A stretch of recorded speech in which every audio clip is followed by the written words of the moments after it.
We are one. We cannot be divided. Mount Kenya, we cannot be divided. Just hold your hands together.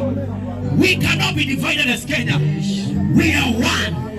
I'm saying we are one. We cannot be divided.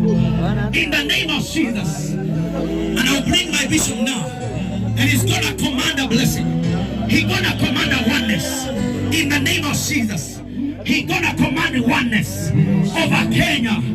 In the name of Jesus. Let's hold one another. As we command oneness. As we speak oneness. In the name of Jesus. Oh my God. When the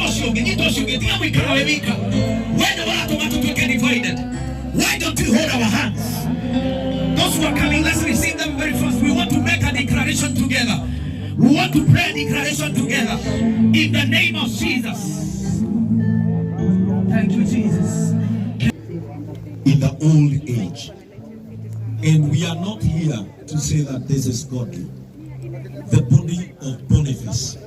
This is a destiny that was cut short. This is a destiny that has been brought down.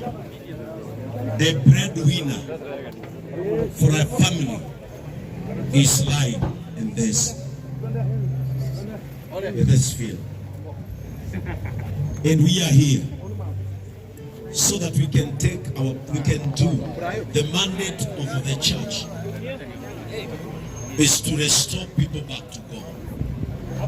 And on this day, we are going to make a Boniface declaration.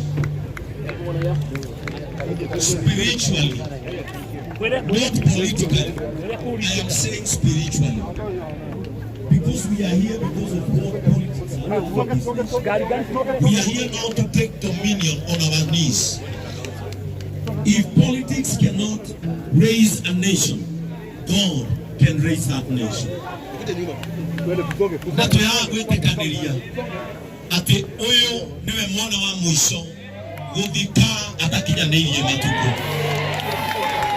We are raising a declaration.